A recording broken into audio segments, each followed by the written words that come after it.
Bienvenue à toutes et à tous à ce webinaire sur la loi de finances 2021. Le thème principal sera « Que faut-il retenir pour 2021 ?» La présentation sera assurée par Guillaume Troilouche et Renaud Vanel de Grant Thornton. Pour ma part, Vincent Dubois, j'assurerai plus la partie assistance technique et gestion de la présentation. Donc, je vais laisser la parole pour une présentation de Grant Thornton. Je la reprendrai pour une petite présentation d'extrémité et après nous rentrons dans le vif du sujet. Je vous laisse la parole.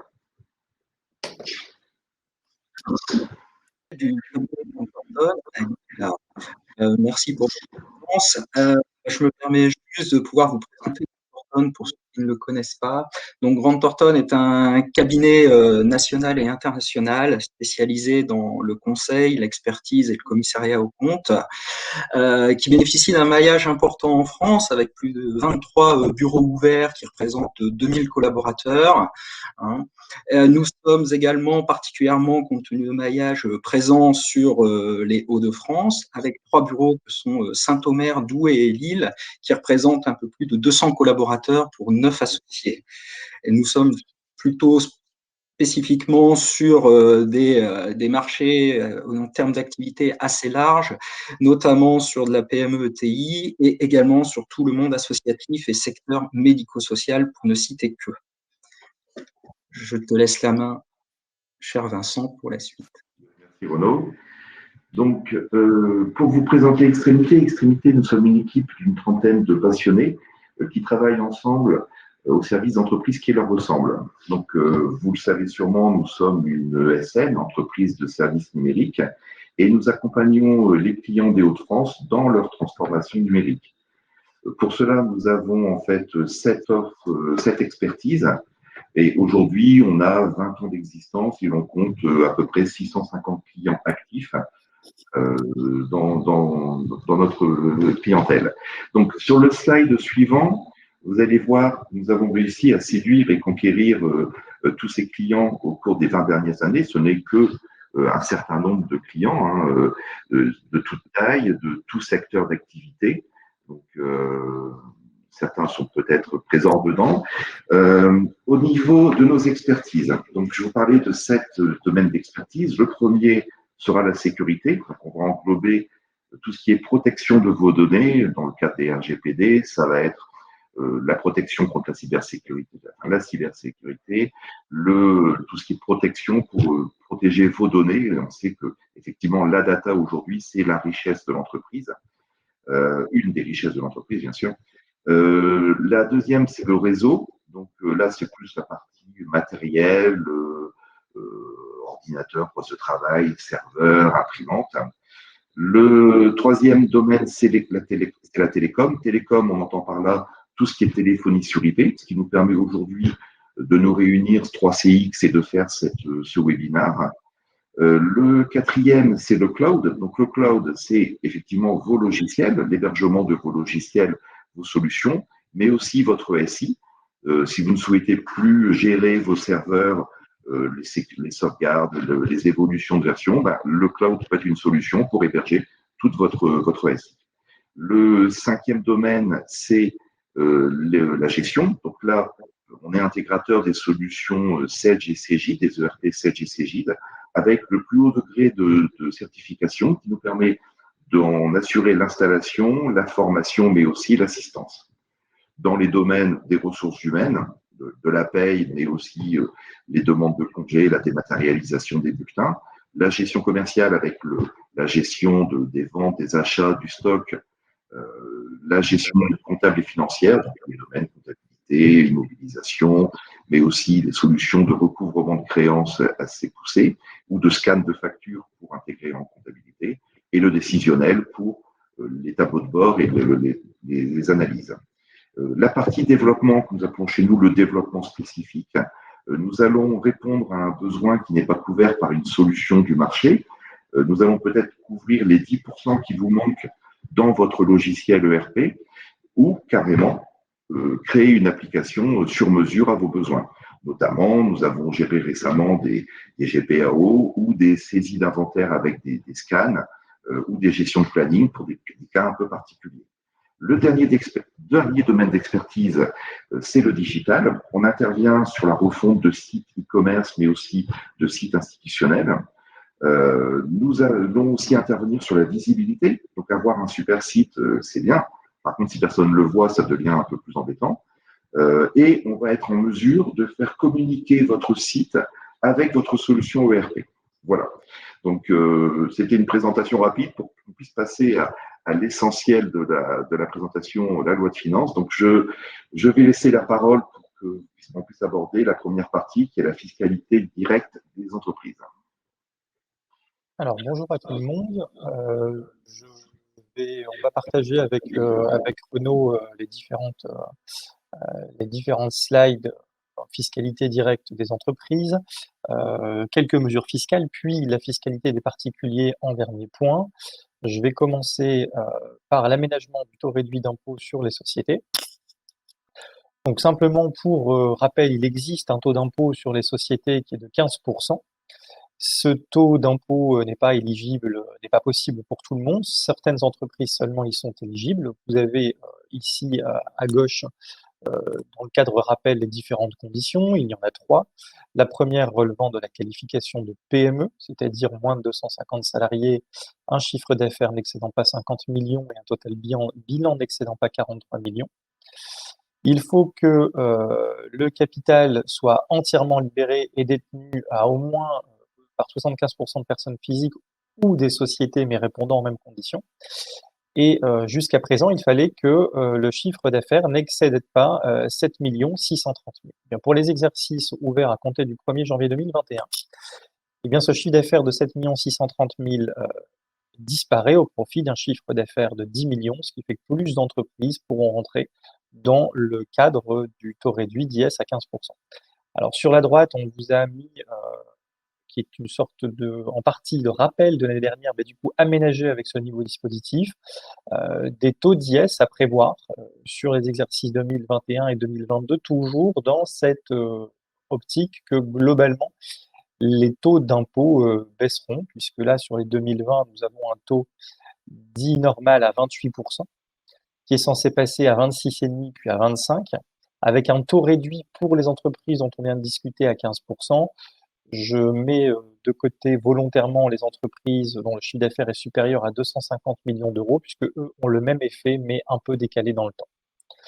Alors, ce nouveau dispositif de taux réduit à 15% ne commencera que pour les exercices ouverts à partir du 1er janvier 2021. Autre dispositif qui est spécifique à cette année, c'est l'instauration du crédit d'impôt pour abandon de loyer, ce que vous verrez communément sous le nom de CIAL, crédit d'impôt pour abandon de loyer.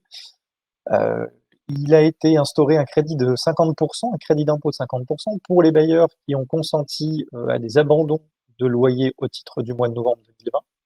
Alors tout le monde n'y est pas éligible. Encore une fois, il y a un champ d'application très précis. Les bailleurs concernés d'abord, ce peut être des bailleurs physiques ou moraux, de droit privé, qu'ils soient assujettis à l'IR ou à l'IS, peu importe. Et il ne faut pas que le bailleur soit en difficulté au sens de la réglementation européenne. Les locataires, conditions attenantes aux locataires, il faut que cela concerne des locaux faisant l'objet d'une interdiction d'accueil au public au cours du mois de novembre ou exerçant leur activité principale dans certains secteurs. Les fameux secteurs que l'on rencontre depuis maintenant quasiment un an, qui sont les secteurs prioritairement aidés dans le cadre de la Covid, hôtellerie, restauration, activités de voyage, transport, etc. Il faut que l'effectif du locataire fasse moins de 5000 salariés au niveau du groupe, et il ne faut pas que le locataire soit non plus en difficulté au sens de la réglementation européenne. Alors cela concerne les abandons de loyer, hors taxes et accessoires, échus au titre du mois de novembre 2020 et consentis avant le 31 décembre 2021. C'est-à-dire qu'il est toujours possible de l'abandonner après, et vous avez jusqu'au 31 décembre 2021 pour l'abandonner. Il faut que les loyers concernent des locaux situés en France. Alors, ce sont des questions qui nous ont déjà été posées par plusieurs personnes auparavant, et c'est pour ça que, rappelons ici l'importance en bas à droite. La question se pose et est toujours délicate lorsque vous êtes à la fois propriétaire, enfin à la fois le bailleur et à la fois le locataire. J'entends, imaginons un restaurateur qui effectue un montage avec ses murs dans une SCI et son exploitation dans une structure qui est locataire de la SCI. Bien évidemment, le crédit d'impôt est quand même applicable, mais sous réserve de pouvoir démontrer les réelles difficultés de trésorerie du locataire, c'est-à-dire de vous-même. C'est fait pour éviter les abus d'abandon de loyer entre bailleurs et locataires qui soient les mêmes personnes. Donc oui, c'est possible, mais apporter la preuve que la structure locataire, que votre structure locataire n'est absolument pas en mesure de payer le loyer sera peut-être un petit peu plus délicat. Si ce n'est pas le cas, si le locataire a toujours, donc vous-même avez toujours les moyens de verser le loyer et que ça pose pas de problème de trésorerie dans la structure, bien évidemment, vous ne pouvez pas l'abandonner de manière volontaire et le crédit d'impôt ne sera pas applicable. Alors ce crédit d'impôt, il sera imputable sur l'impôt au titre des exercices clos, soit au 31 décembre 2021, soit au 31 décembre 2020, pardon, soit au 31 décembre 2021. Comment se calcule-t-il? Alors, le montant du crédit d'impôt est exactement égal à 50% du montant total des abandons ou des renonciations de loyer consentis. Ou 50% des 2/3 du montant des loyers lorsque l'effectif de l'entreprise locataire a au moins 250 salariés. Je m'arrête 2 minutes sur ces 2/3, qu'on s'entende. Lorsque le locataire a moins de 250 salariés, le crédit d'impôt est égal à 50% du montant de l'abandon. Lorsque l'entreprise locataire a plus de 250 salariés, les 50% sont toujours applicables, mais ils ne s'appliquent qu'à 2/3 du montant du loyer, si bien que finalement le crédit d'impôt s'élèvera à 1/3 du montant du loyer. Il est imputable sur l'IS ou sur l'IR ou sur l'IS au titre de l'année au cours duquel les abandons ont été consentis, donc soit en 2020, soit en 2021. S'agissant d'un crédit d'impôt et non d'une réduction d'impôt, s'il y a excédent par rapport à l'impôt, il y aura une restitution immédiate au moment du solde de la déclaration. Ce crédit d'impôt n'est pas sans condition déclarative. Il va falloir déposer une déclaration spécifique selon un modèle qui sera établi par l'administration dans les mêmes délais que la déclaration de résultat. Pour ceux qui ont l'habitude de déposer ce type de déclaration, vous savez que quand vous avez des réductions des crédits d'impôt, il existe une annexe fiscale dans lesquelles vous remplissez par exemple le crédit d'impôt mécénat, le crédit d'impôt famille, le crédit d'impôt formation, etc. etc., etc. Il y en aura une spécifique pour le crédit d'impôt d'abandon du loyer. Qu'en est-il maintenant de ces abandons? Là, je ne parle pas du crédit d'impôt, mais vraiment de l'abandon en soi. Comment va-t-on traiter l'abandon de loyer, que ce soit chez le locataire ou que ce soit chez le bailleur? La chose va être assez évidente. Pour tous les abandons de loyer consentis entre le 15 avril 2020 et le 30 juin 2021, tous ces abandons-là seront tout simplement déductibles. Sous-entendu, comme vous avez abandonné le loyer, ce loyer ne sera pas taxable. Il n'y aura pas forcément de traitement particulier dessus. Simplement le fait d'avoir émis l'abandon et le fait, alors certains le font sous forme d'avoir par exemple, le fait d'avoir émis l'abandon et le fait d'avoir établi les déclarations dans les temps fait que vous ne serez pas taxé sur un loyer qui bien évidemment a été abandonné. Il faut que ça soit pour des biens donnés en location à des entreprises non liées et il faut que cela concerne des abandons de créances de loyer consentis entre le 15 avril 2020 et le 30 juin 2021. Ils seront considérés comme déductibles fiscalement sans que le bailleur n'ait à justifier aucun autre élément, sauf, et on le rappelle encore une fois, sauf s'il y a un lien de dépendance. On rappelle que le lien de dépendance n'est pas forcément si évident que ça, et que ce n'est pas parce que vous avez un lien de dépendance que vous avez le même droit, entre guillemets, sur ces aspects-là.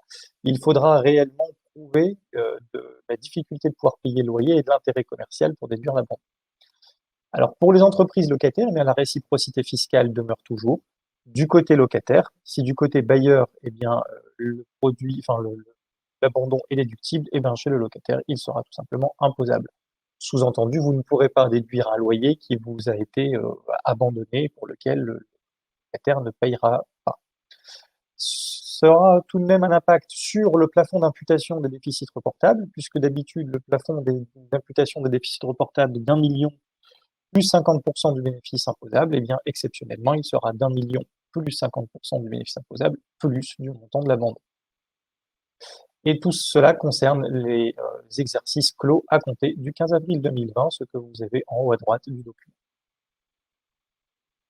Je vais passer la parole à Renaud pour les réévaluations libres d'actifs. Merci Guillaume.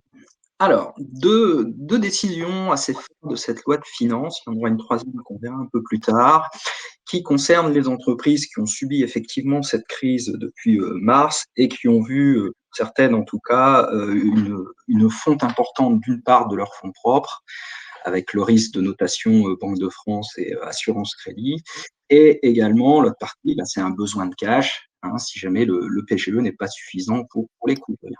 Nous allons aborder d'abord la première partie qui est liée aux réévaluations libres. Au niveau comptable ou au niveau légal, même si je puis dire, il n'y a pas de changement particulier à ce niveau-là, c'est-à-dire que je rappelle qu'il est tout à fait possible pour une société, quand elle le souhaite, de pouvoir procéder à une réévaluation libre de ses éléments d'actifs. Et cette réévaluation, selon le Code de commerce, n'intègre uniquement que les immobilisations corporelles et financières. Donc, vous comprenez bien par là que tout ce qui est immobilisation incorporelle, à savoir fonds de commerce, brevets, marques ou valeurs mobilières de placement, ne sont pas soumises à la réévaluation. On est vraiment focusé uniquement sur le corporel et le financier. Il faut savoir que l'autre règle de base, qui existe depuis longtemps, c'est lorsqu'on fait cette réévaluation, elle ne peut pas être partielle, elle est intégrale. C'est-à-dire quand je suis un site industriel avec un bâtiment, des machines et d'autres agencements, je suis obligé de procéder à une réévaluation de l'ensemble de mes biens et pas seulement du bâtiment, par exemple. Je suis obligé de revoir effectivement l'ensemble de mon patrimoine. À ce jour, la règle qui existait, c'était de dire à partir du moment où il y a une réévaluation, il y a un produit imposable, qu'on peut appeler plus-value, qui est immédiatement imposé en termes fiscaux. C'est-à-dire que si on avait un patrimoine de valeur nette comptable d'1 million qu'on réévalue sur 2 millions d'euros, le million d'euros, à ce jour, était immédiatement imposé. Là où a apporté, je dirais, le gouvernement une adaptation pour pouvoir bénéficier de ce dispositif, c'est de dire la chose suivante, tout simplement, c'est de pouvoir étaler cette plus-value. Tu peux passer à la suivante, j'avais fait les deux en une, cher Guillaume, s'il te plaît. Voilà. C'est de pouvoir tout simplement étaler cette plus-value dans le temps et ne pas subir un impact ou un frottement fiscal immédiat, qui n'est pas le but recherché à ce jour, vu que le but est vraiment de supporter les entreprises et leur donner des outils à exploiter pour pouvoir renforcer notamment leurs fonds propres. Comment cela passe-t-il? Il faut savoir que c'est une mesure qui est temporaire et qui permet de procéder à cette réévaluation non seulement pour les comptes clos au 31 décembre 2020, donc vous comprenez, compte tenu de la loi de finances qui vient d'arriver, peut-être que le 31 décembre 2020 peut être un peu juste en termes de timing pour l'appliquer, mais s'il y a une urgence absolue, il faut absolument prendre cette option. Et par contre, cette option est possible jusqu'aux exercices clos au 31 décembre 2022. Donc pour ceux qui sont moins dans l'urgence, ils peuvent se donner du temps pour pouvoir travailler sur ce sujet. Ce sursis d'imposition, tout d'abord, se situe à deux niveaux sur les éléments corporels. Tout d'abord, nous allons traiter les immobilisations non amortissables. Donc, tout simplement, à ce niveau-là, c'est conditionné à l'engagement de calculer bien sûr la plus ou moins value lors de la cession ultérieure des immobilisations qui sont réévaluées. Qu'est-ce que ça veut dire? Ça veut dire tout simplement que si vous prenez un terrain, qui est immobilisation non amortissable par définition.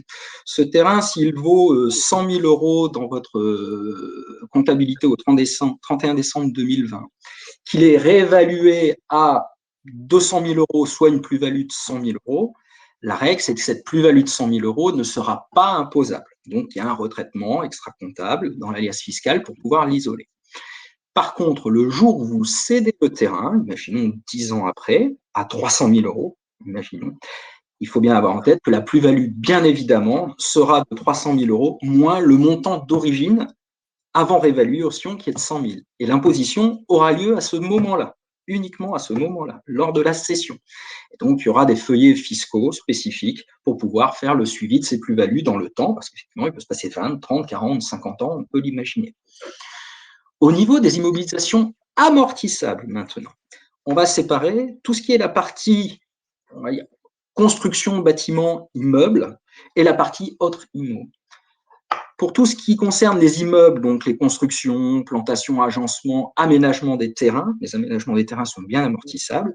Ce qui est prévu de la plus-value, bien sûr, c'est toujours pareil, c'est de la neutraliser l'année où on constate cette plus-value et d'étaler cette plus-value sur les 15 ans qui suivent. Ce qu'il faut savoir, pour votre bonne compréhension, c'est que d'un point de vue comptable, nous allons rehausser les valeurs de base, ce qui aura un impact sur vos amortissements futurs. Et ces amortissements futurs qui généreront finalement une charge complémentaire dans votre comptabilité seront contrebalancés extra-comptablement, donc dans la 2058, l'alias fiscale, par une réintégration par part égale de 1/15e pour tout ce qui est immeuble, principalement, et rattaché aux immeubles.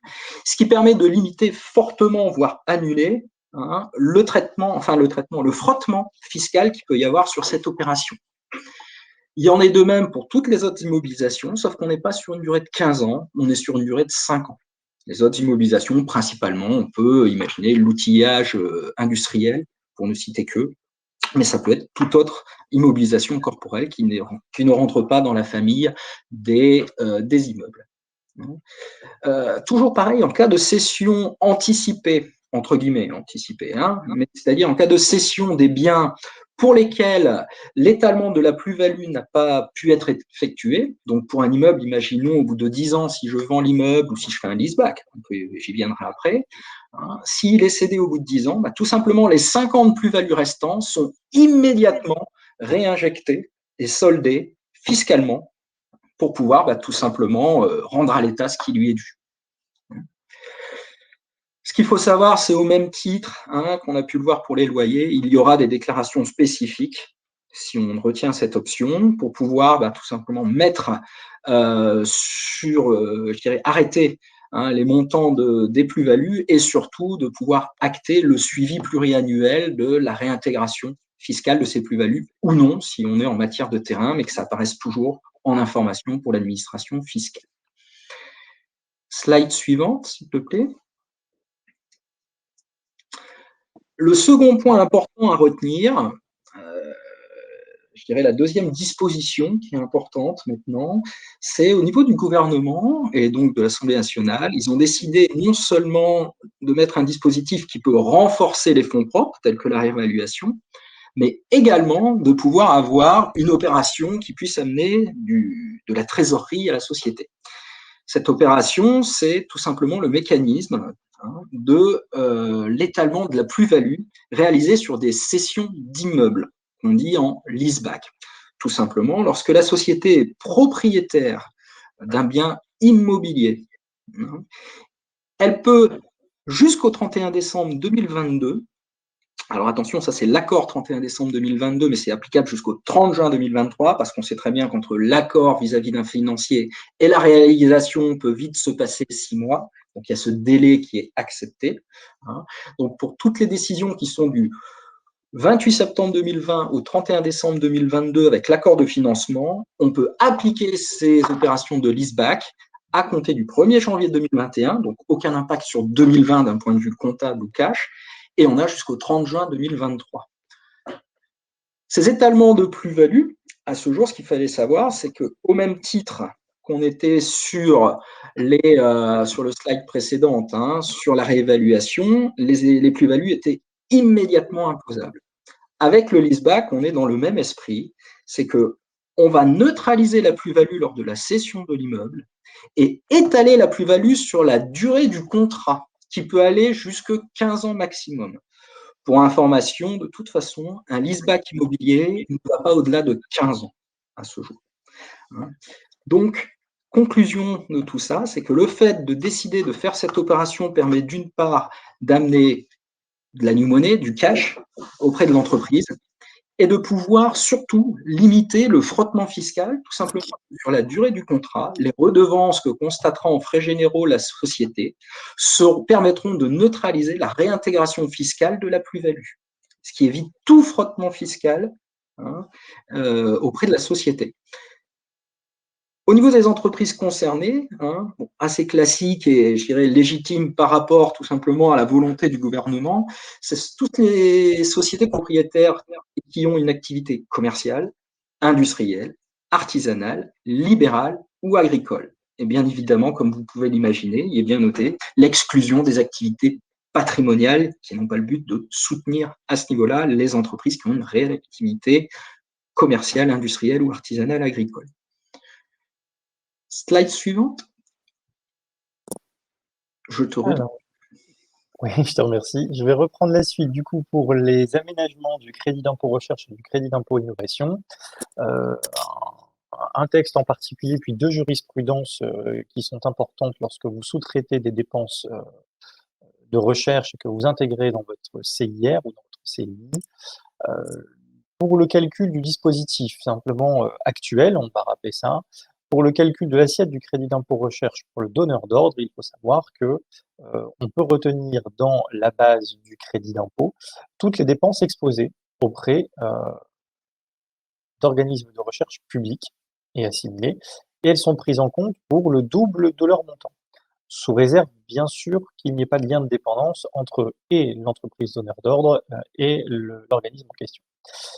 Mais on peut tenir compte également de toutes les dépenses exposées auprès d'organismes de recherche privés, et cette fois-ci, c'est pris en compte pour leur montant dans la limite de 3 fois le montant total des autres dépenses de recherche. Donc on peut prendre en compte l'ensemble des dépenses, mais vous voyez, pas avec la même limite. Le tout, maintenant, plafond global, l'ensemble de toutes ces dépenses de sous-traitance était plafonné, je vais dire été puisque c'est là on aura un petit changement, était plafonné à 10 millions d'euros par an s'il n'y avait pas de lien de dépendance, plus 2 millions d'euros pour les dépenses confiées à des organismes publics, et à 2 millions d'euros par an en présence de lien de dépendance. Alors, quels sont les 2 changements? Le premier, ça va concerner l'harmonisation de la prise en compte des dépenses exposées auprès des organismes de recherche. On a vu tout à l'heure qu'on pouvait reprendre soit les dépenses faites auprès d'organismes privés, soit auprès d'organismes publics, soit les 2, mais que les 2 n'avaient pas la même limite de retenue dans les dépenses. Ici, à partir donc des dépenses, c'est à partir du 1er janvier 2022 spécifiquement, eh bien, il y aura un alignement de la prise en compte des dépenses exposées auprès d'organismes de recherche publique sur celle des organismes privés. C'est-à-dire que l'on sous-traite la dépense auprès d'un privé ou d'un public, et bien maintenant la limite sera la même. Ce sera la limite de 3 fois le montant total des autres dépenses de recherche. Les organismes de recherche publics devront, au même titre que les privés d'ailleurs, obtenir un agrément pour que les dépenses sous-traitées puissent être retenues dans la base du CIR, dans l'assiette du CIR, par le donneur d'ordre. Deuxième modification, c'est la modification du plafond global.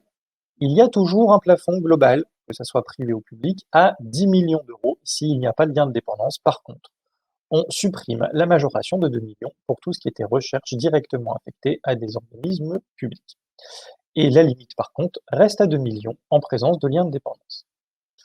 Également, d'un point de vue formalisme, à partir du 1er janvier, depuis du coup, le 1er janvier 2021, eh bien, les demandes de rescrit pour les CIR doivent être déposées maintenant soit devant l'administration fiscale, soit sur le ministère chargé de la recherche. Il n'est plus possible d'adresser les demandes de rescrit auprès d'organismes chargés de soutenir l'innovation. Un exemple était nommé comme l'Agence nationale de la recherche ANR.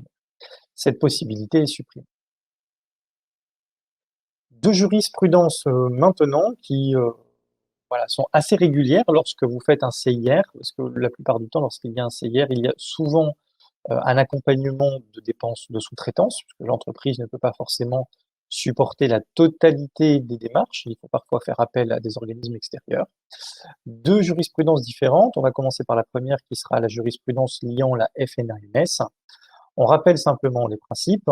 Pour calculer un crédit d'impôt recherche, eh bien, la base des dépenses peut être en cumul les dépenses que l'entreprise va réaliser elle-même, c'est-à-dire des frais qu'elle supporte vraiment elle-même directement, et également les dépenses qu'elle va confier à d'autres organismes privés ou publics, comme on a vu tout à l'heure. Alors là, c'est de l'évidence, mais vous allez voir que ça a nécessité quand même des réflexions sur la deuxième jurisprudence, on va en faire état tout de suite. Bien évidemment, lorsque vous avez un donneur d'ordre qui va déléguer une partie de la recherche à un organisme, eh bien, le CIR ne peut pas être compté deux fois. Et le donneur d'ordre et le sous-traitant agréé ne peuvent pas ouvrir droit au crédit d'impôt recherche pour la même dépense. C'est techniquement pas possible, auquel cas le CIR serait accordé deux fois, et au donneur d'ordre et au sous-traitant. L'administration avait pris une position sur ces dépenses engagées auprès des organismes en expliquant que si l'organisme agréé en question, la prestation réalisée par ces soins ne constituait pas à elle seule une opération autonome de recherche, eh bien on ne pouvait pas la prendre en compte dans la base du CIR pour le donneur d'ordre. Même si techniquement c'était indispensable dans la phase de recherche globale du donneur d'ordre. Ce qu'avait fait la FNAMS, une fédération, avait calculé son crédit d'impôt en prenant ses propres dépenses, puis en prenant les dépenses qu'elle avait sous-traitées auprès d'organismes agréés. Et à la suite d'une vérification de comptabilité, l'administration fiscale avait dit nous, on considère que les dépenses sous-traitées prises isolément ne sont pas des dépenses autonomes de recherche, donc ne rentrent pas dans la base du CIR. Et donc, elles avaient été rejetées de la base du CIR, en maintenant uniquement dans la base du CIR les dépenses internes à l'entreprise. D'ailleurs, les juridictions de première instance avaient conforté la position de l'administration. Une question a donc été posée: une prestation sous-traitée, qui n'est pas par elle-même une opération de recherche, peut-elle être prise en compte dans le calcul du CIR par le donneur? La réponse sera oui. Le Conseil d'État a répondu par l'affirmative, en expliquant qu'il n'est pas requis que les travaux sous-traités constituent par eux-mêmes une opération de recherche. Par contre, il est important de pouvoir prouver que cette dépense sous-traitée s'intègre chez le donneur d'ordre dans un projet de recherche globale et qu'elle est indispensable à la finalisation de son programme de recherche et que le tout est indissociable. Si ce n'est pas indispensable à sa phase de recherche, eh bien techniquement, là, le principe se réappliquera et ça sera exclu. Bien évidemment, la plupart du temps, lorsqu'une entreprise fait un CIR en sous-traitant cette partie, c'est bien parce que c'est indispensable à son projet global. Il en résulte que l'éligibilité des opérations de recherche externalisées doit donc être analysée globalement au niveau du projet mené par le donneur d'ordre et pas uniquement les travaux faits par le sous-traitant. La haute juridiction en conclut donc que les dépenses en cause sont éligibles au CIR et que par conséquent, on peut intégrer dans la base du CIR les dépenses sous-traitées, du moment que le donneur d'ordre peut prouver que c'est indispensable à la réalisation de son projet global. Alors là, en l'occurrence, on va prendre l'exemple clair. Dans le cadre de la structure FNAMS, elle avait tout simplement sous-traité une partie des recherches puisqu'elle ne disposait pas des équipements scientifiques ou spécifiques nécessaires qui lui permettaient de mener à bien son projet de recherche globale et qu'elle était obligée de passer par un organisme agréé extérieur. Et donc, dans sa situation à elle, ça n'a pas été au final rejeté et elle a pu y revenir. Deuxième jurisprudence, cela concerne cette fois-ci le crédit d'impôt recherche, mais du côté du sous-traitant. On vient justement d'expliquer que on ne peut pas avoir pour une même dépense et un crédit d'impôt recherche chez le sous-traitant et un crédit d'impôt recherche pour le donneur d'ordre. Il est logique qu'il y ait une certaine répartition de la somme et que ce soit le donneur d'ordre, entre guillemets, qui en soit bénéficiaire, si tant est que toutes les autres conditions soient remplies. Principe applicable. Les sommes versées pour la réalisation d'opérations de recherche confiées à des organismes de recherche privés, agréés, sont considérées comme des dépenses de recherche éligibles au CIR. Donc, rentrent dans la base du CIR du donneur d'ordre. Interprétant cette disposition, l'administration fiscale a précisé que l'organisme agréé devait déduire de la base de son propre CIR toutes les sommes reçues par les organismes pour lesquels les opérations de recherche ont été refacturées, ont été réalisées et facturées. Par exemple, un organisme privé agréé va réaliser une opération de recherche pour l'entreprise lambda. Cette entreprise lambda va bénéficier du crédit d'impôt recherche sur cette dépense sous-traitée pour toutes les conditions qu'on a vues préalablement. Il est prévu techniquement que le sous-traitant ne peut pas obtenir de crédit d'impôt recherche sur cette dépense-là, puisque le donneur d'ordre en a bénéficié, ou alors, dit plutôt autrement, il a le droit d'en bénéficier, mais il devait déduire sa facturation du CIR. Une procédure a été lancée, il y a eu la saisie d'un recours d'excès de pouvoir et d'une QPC. Alors le Conseil d'État a refusé de transmettre la QPC, mais il a quand même appliqué sa propre interprétation répondant à la question. Les sommes reçues par les organismes de recherche privés agréés pour la réalisation d'opérations de recherche qui lui sont confiées par des entreprises éligibles constituent, encore une fois on le rappelle, pour ces entreprises donneurs d'ordre des dépenses éligibles au CIR. En tant que tel, l'organisme de sous-traitant ne peut pas inclure ces dépenses exposées dans sa propre base de CIR. Toutefois, s'est posé le problème des dépenses excédentaires. Je vais prendre un exemple juste après. Les dispositions de l'article 244 se sont bornées à interdire aux organismes sous-traitants privés d'inclure dans leur propre CIR les dépenses exposées pour réaliser les opérations de recherche pour le compte de tiers. Elle ne saurait être lue comme imposant à ces organismes de déduire de l'assiette de leur CIR la fraction des sommes facturées à des donneurs d'ordre pour la partie qui excéderait le montant des dépenses de recherche éligibles afférentes à cette même opération. On va prendre un exemple. Imaginons que le sous-traitant réalise 10 000 € de dépenses pour du propre crédit d'impôt recherche sur ses propres projets, puis il dépense 1 000 € pour de la recherche liée à un donneur d'ordre, qu'il refacture 1 500. Le sous-traitant a tout à fait le droit de faire une marge et c'est normal sur ces opérations-là.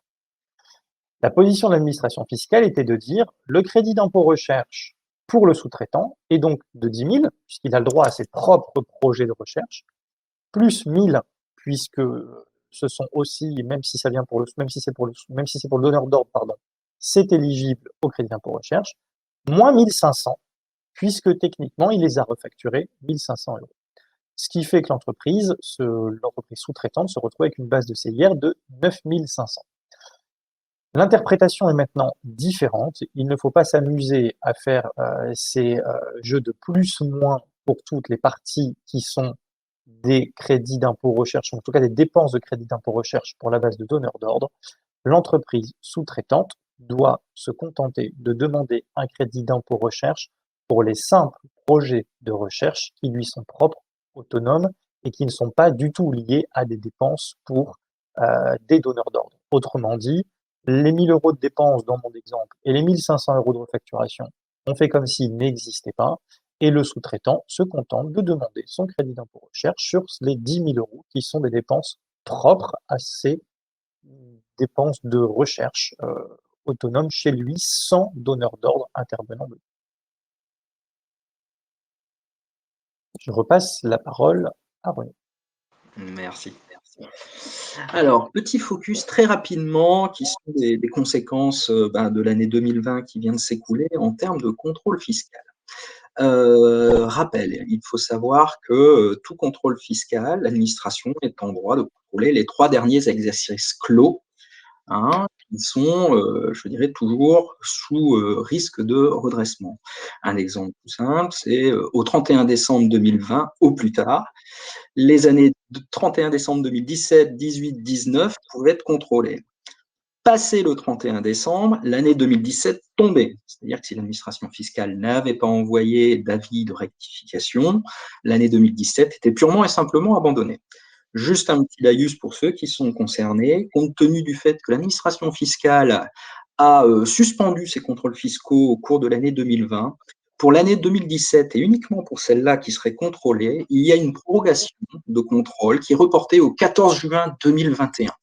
Juste pour l'année 2017, je le rappelle. À partir de l'année 2018, 19, qui seront contrôlés éventuellement plus tard, il n'y aura plus cet aménagement.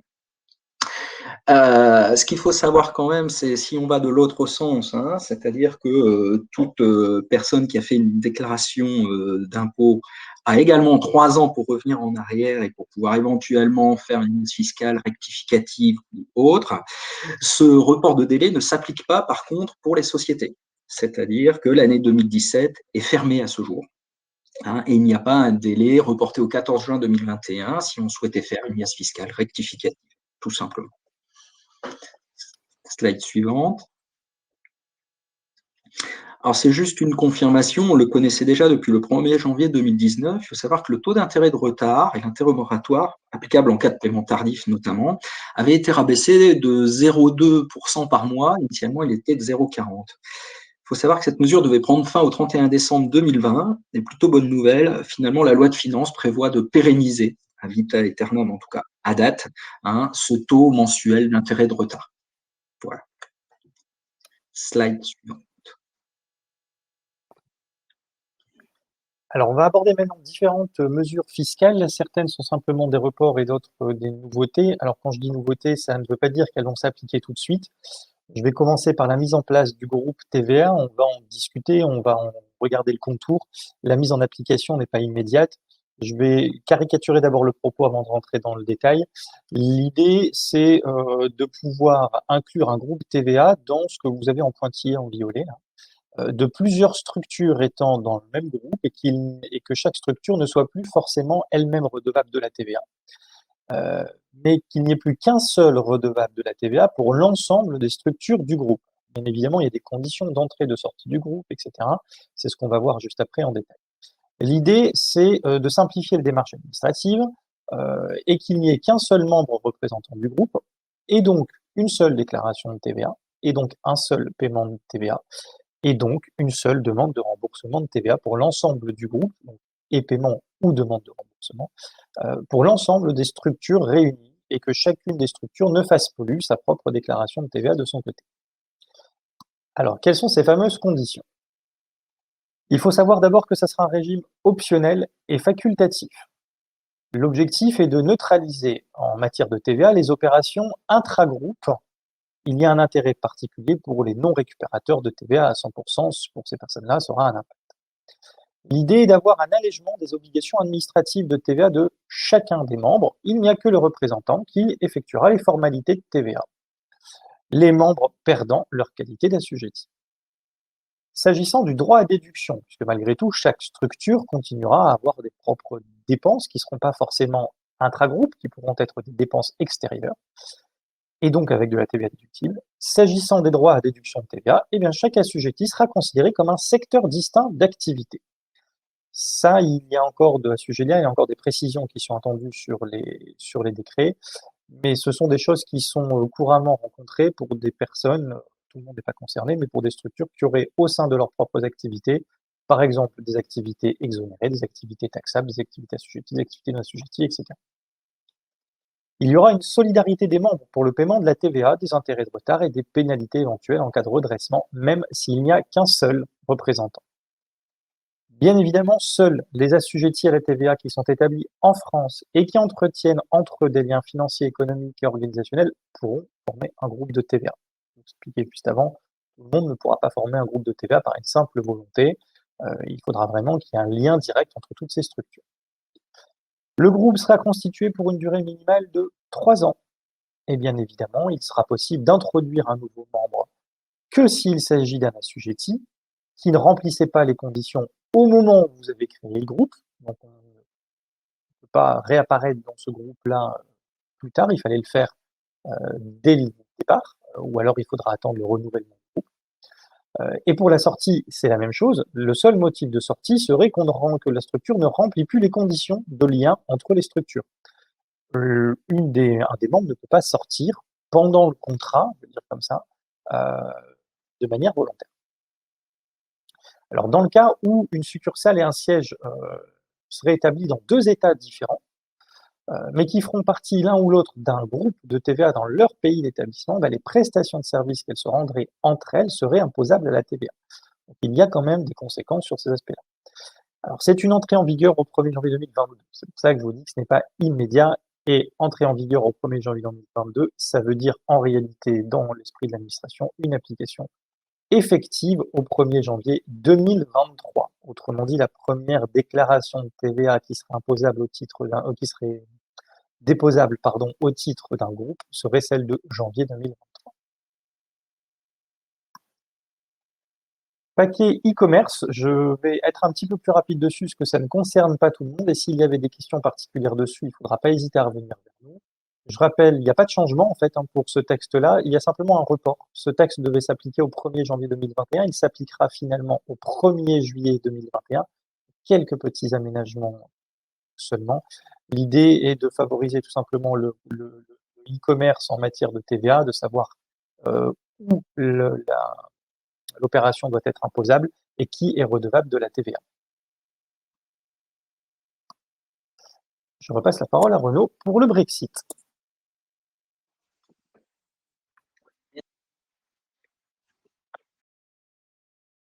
Rapide. Vous avez tous pu voir juste avant Noël, je ne sais pas si c'était un cadeau, mais ils ont signé un accord, le Royaume-Uni a signé un accord avec l'Europe le 24 décembre, ce qui a permis d'éviter le no deal et qui met depuis le 1er janvier 2021 certaines dispositions et arrangements compte tenu du nouveau contexte que nous connaissons. Sans rentrer dans le détail important, parce que tout le monde ne commerce pas avec le UK, mais ayez en tête tout simplement que tout ce qui est les ventes de biens que l'Europe, et notamment la France, fait au niveau du UK, deviennent maintenant des exportations et plus des livraisons intracommunautaires. Ce qui impacte les démarches suivantes, on a de nouvelles formalités en termes de douane et des obligations administratives, autant en France qu'au Royaume-Uni. En ce qui concerne les procédures de remboursement de la TVA, il n'y a plus l'utilisation de la plateforme électronique qui existait via le portail de l'administration fiscale et il est nécessaire parfois d'avoir des nouveaux cas d'immatriculation à la TVA UK. Donc, c'est vraiment des sujets spécifiques à suivre au cas par cas, bien évidemment, selon les personnes qui seraient impactées ou pas. Sachant que les règles applicables, en tout cas aux services rendus à des particuliers, donc ça rentre aussi, on peut voir avec le e-commerce, on peut l'imaginer, il y a également des changements de règles de territorialité pour certains types de prestations, telles que des prestations immatérielles ou des locations de moyens de transport longue durée. Et enfin, il est impossible de recourir au guichet unique qui s'appelait MOS et de payer la TVA UK via ce guichet. Ce qu'il faut savoir, c'est tout ce qui s'impose à la France, il y a l'effet miroir et ça s'impose également, tout simplement, aux entreprises UK qui souhaiteraient acheter. Donc, nous, si on souhaite vendre ou si on souhaite acheter, on a l'effet miroir. Donc, les obligations en tant que client seraient les mêmes que si nous étions fournisseurs, tout simplement. Slide suivante. À noter tout de même qu'il y a une petite spécificité ou une particularité qui a été prévue entre l'Europe et le UK en termes de droits de douane, c'est-à-dire qu'il est prévu l'exonération de droits de douane qui sera applicable s'il y a des échanges entre le UK et l'Europe, sous réserve de respect de certaines règles qu'on appelle d'origine préférentielle. Qu'est-ce qu'on entend par là? C'est tout simplement que les produits doivent être intégralement d'origine soit britannique, soit européen. C'est-à-dire que l'ensemble des produits qui composent le bien final sont obtenus entièrement sur ce territoire que forment UK et Union européenne, que tout est fabriqué sur ce territoire à partir de matières originaires de ce même territoire, et il est fabriqué au UK et Union européenne à partir de matières non originaires, à condition que celles-ci respectent les règles de la liste de l'annexe 2. Donc, c'est des cas très particuliers, mais en gros, pour simplifier, compte tenu de cette origine préférentielle, c'est qu'à partir du moment où vous achetez des voitures, des biens ou autres qui seraient en Europe et qui partiront au UK, ou l'inverse, de UK qui viendront en Europe, ou voire même les deux dans certaines structures. J'ai des clients où une partie de la production est en Allemagne, une autre qui est au UK, et dans ces cas-là, effectivement, vous imaginez qu'il y a tout un montage. Mais à partir du moment où on arrive à prouver que tout vient de UK et Union européenne, il n'y a pas de droit de douane. Maintenant, je vous avoue qu'au jour d'aujourd'hui, il est rare qu'un produit, pas impossible, mais rare, qu'un produit soit exclusivement produit et ayant une matière originaire de UK et Union européenne. Donc, ça reste malgré tout l'exception. Slide suivante. Troisième volet dont je vous parlais tout à l'heure, d'impact significatif de la loi de finances en support, je dirais, des entreprises, des PME notamment par le gouvernement français. On a vu la réévaluation libre pour gonfler les capitaux propres et les renforcer. On a vu le leaseback, pareil, pour avoir cet effet de gonflement de capitaux propres et avoir un effet cash. Le troisième volet qui concerne les entreprises, c'est tout ce qui est plafonnement de la CET, CVAE, et on va voir aussi la taxe foncière. Premièrement, à ce jour, il existait un plafonnement de la CET sur la valeur ajoutée qui était arrêté au taux de 3%. À compter du 1er janvier 2021, ce taux de plafonnement sera ramené de 3 à 2% de la valeur ajoutée. Donc, toutes les sociétés à ce jour qui sont plafonnées, en tout cas compte tenu de leur valeur ajoutée, bénéficieront de cette réduction d'un tiers finalement, grâce à l'abaissement de ce taux de plafonnement. Ça, c'est pour toutes les entreprises, quel que soit le secteur d'activité, autant industriel que retail ou que prestataire de services. Donc, on voit dans le tableau, effectivement, les taux appliqués. Les taux appliqués actuellement, qui sont plafonnés à 1,5% pour toute société qui présente plus de 50 millions d'euros de chiffre d'affaires ou groupe de sociétés. Et on voit que les nouveaux taux applicables à partir de 2021 sont purement et simplement divisés par 2 en étant plafonnés à 0,75% pour la valeur ajoutée. Ce qu'il faut savoir en complément, c'est qu'il est prévu une exonération facultative de CET pendant 3 ans, CET, donc c'est CVAE incluse, avant c'était surtout CFE, pour la création ou l'extension d'établissements. Et le troisième volet qui intéresse particulièrement les sociétés et les établissements industriels, c'est qu'il va y avoir une division par 2 des bases locatives permettant de calculer la taxe foncière et la CFE. En conclusion, pour l'ensemble des sociétés, le plafonnement de la CET en fonction de la valeur ajoutée passera de 3 à 2%. Pour l'ensemble des sociétés, la CVAE sera divisée par 2.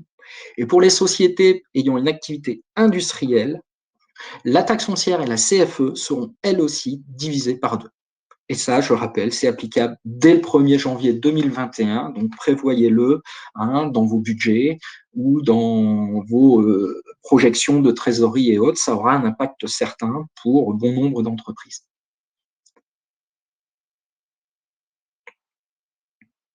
Et je laisse la main sur la fiscalité des particuliers pour toi, Guillaume.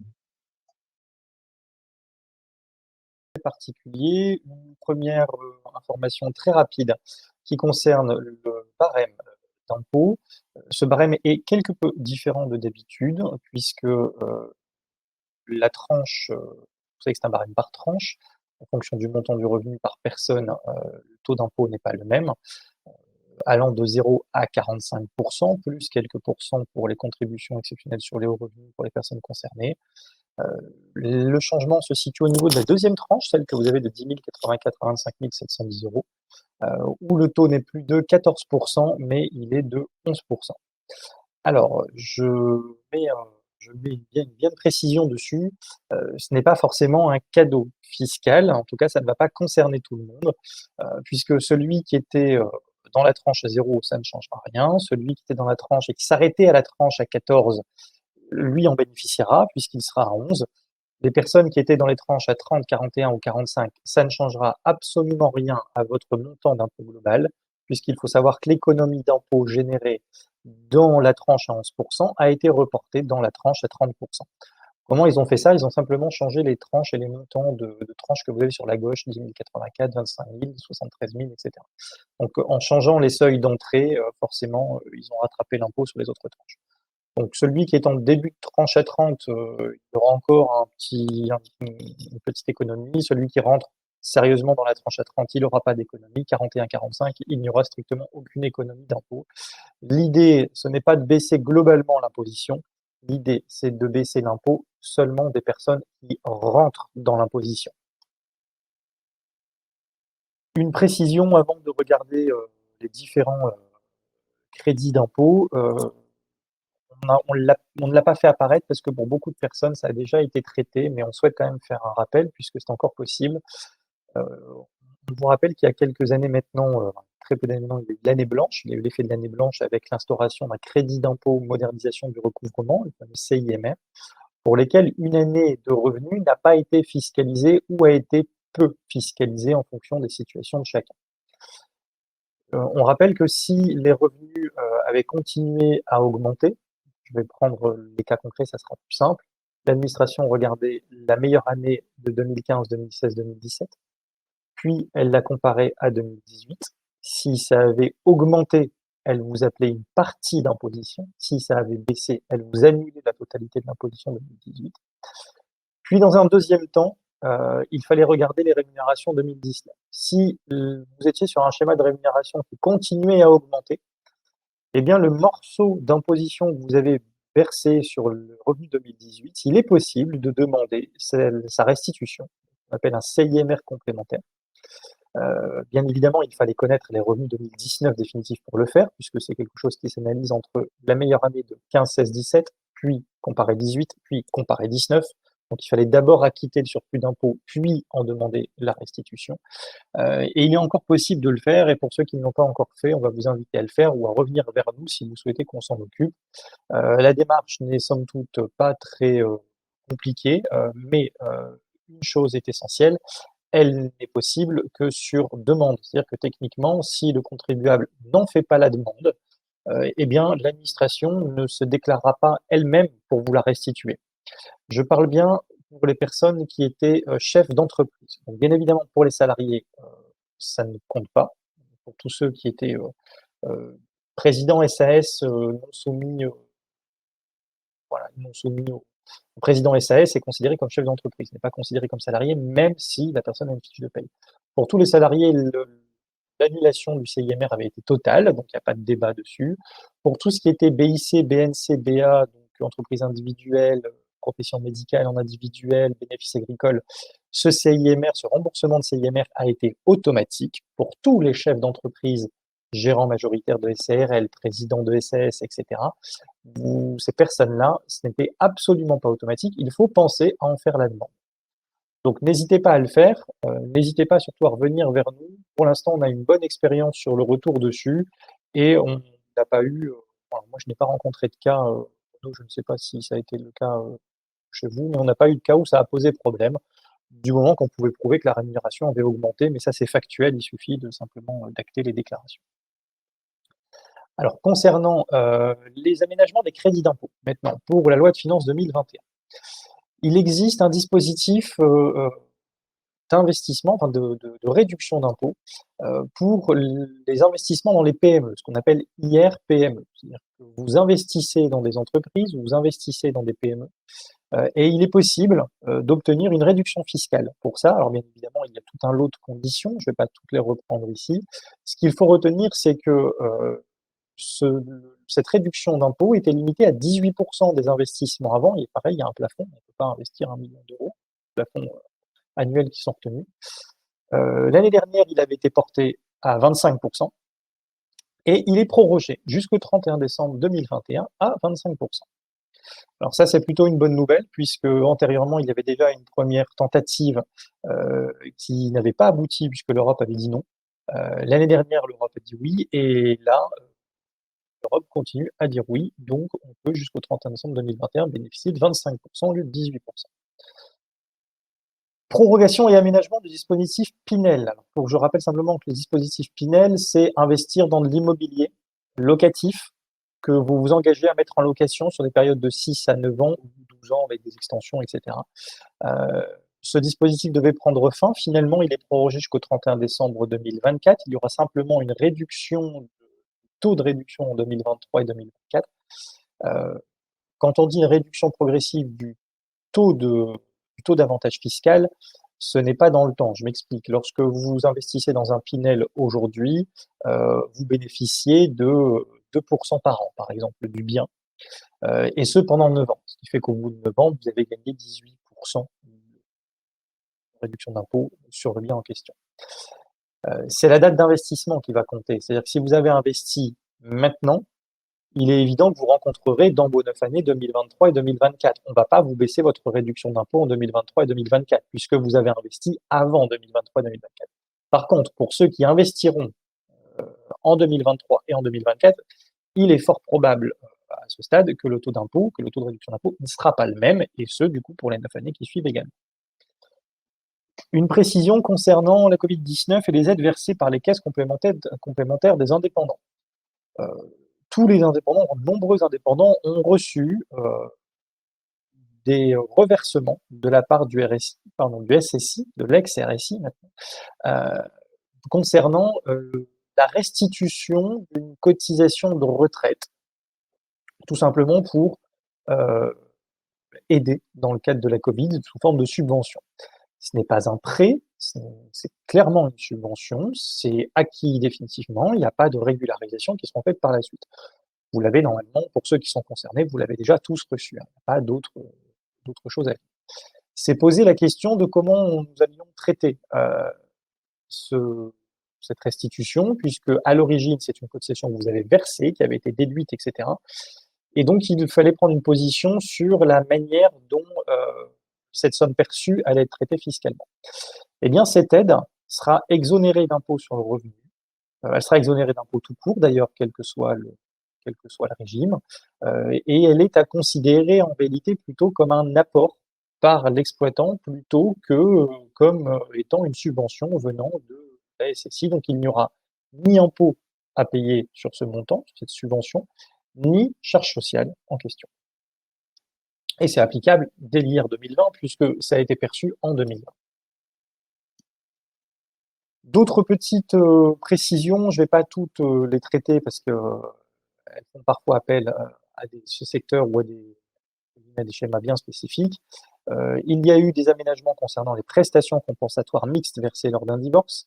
Il y a eu également des aménagements concernant le régime fiscal des contributions aux charges du mariage. Petite précision sur le CITE qui est le crédit d'impôt de la transition énergétique. Ça, j'insiste dessus parce que nous sommes actuellement dans une grande phase de transition et d'aménagement. Le CITE est en réalité maintenant mélangé avec un dispositif qu'on appelle MaPrimeRénov', et tout le monde ne peut plus ouvrir droit au CITE. Globalement, nous sommes dans une période où certains ont droit au CITE, certains ont droit à une prime qu'on appelle MaPrimeRénov'. On ne peut pas y bénéficier et de l'un et de l'autre, et il n'y a qu'un seul critère en réalité qui fait la distinction, c'est le montant de vos revenus. Donc en fonction de vos revenus, vous êtes soit dans un dispositif, soit dans l'autre. Les avantages sont d'ailleurs pas forcément les mêmes et chez l'un et chez l'autre. Donc il est important, avant de faire l'investissement, de bien se renseigner à la fois auprès de la personne auprès de qui vous passez le marché et à la fois auprès de vos conseils habituels pour savoir quelles aides vous allez pouvoir avoir. Alors pour MaPrimeRénov', c'est assez simple, je ne l'ai pas encore mesuré, enfin je ne l'ai pas encore utilisé, mais je l'ai vu utiliser en pratique. Il y a des simulateurs qui sont prévus qui, en fonction de vos revenus, vous indiquent, en fonction de vos revenus, en fonction des montants d'investissement que vous voulez faire, combien vous avez le droit à MaPrimeRénov'. Ça va jusqu'à vous préciser que vous n'avez le droit à rien du tout. Peut-être parce que dans ce cas-là, vous avez le droit au CIT. L'idée à terme, c'est que tout simplement, le CITE n'existe plus du tout et que tout passe par la prime Rénov'. Une précision, il y a un relèvement temporaire du plafond de la réduction d'impôt pour toutes les souscriptions auprès des SUS, de structures de capital des SUS. Réduction d'impôt au titre de la souscription au capital de sociétés de presse. Il y a un doublement des plafonds pour les versements effectués à compter du 1er janvier. Il y a également des prorogations et des aménagements concernant les réductions d'impôt SOFICA. Il y a une prorogation des crédits d'impôt pour les dépenses d'équipement de l'habitation principale. Ça, je rappelle que la liste est assez réduite. C'est par exemple la mise en place d'équipements handicap dans l'habitation principale. Et la hausse du plafond des dons aux organismes d'aide aux personnes en difficulté et 1 000 € est prorogée d'1 an. Je rappelle que tous les dons qui étaient faits aux personnes en difficulté qui ouvrent droit à une réduction d'impôt de 75% étaient limités à des dons plafonnés à 500 et quelques euros, le plafond changeant chaque année. Il est prorogé d'1 an à 1 000 €. Une dernière précision, et nous terminerons là-dessus, concernant les organismes de gestion agréés. Alors, toutes les sociétés qui sont aujourd'hui avec nous ne sont pas concernées, puisque pour être adhérent à un organisme de gestion agréé, il faut être une entreprise individuelle, sous un régime micro ou sous un régime réel. Et le fait de ne pas adhérer à ces organismes de gestion agréés-là faisait que leur bénéfice imposable était majoré de 25%. Autrement dit, un entrepreneur individuel qui faisait 10 000 euros de bénéfice à la fin de l'année, qui cotisait, qui adhérait à un OGA, était fiscalisé sur 10 000 euros. Celui qui ne cotisait pas ou qui n'adhérait pas à un OGA était taxé forfaitairement avec 25% de plus, donc sur 12 500 euros. Alors pourquoi? Tout simplement parce que l'OGA est un organisme intermédiaire entre l'entreprise et l'administration fiscale. Un OGA n'est pas l'administration fiscale, ils n'ont pas le même rôle.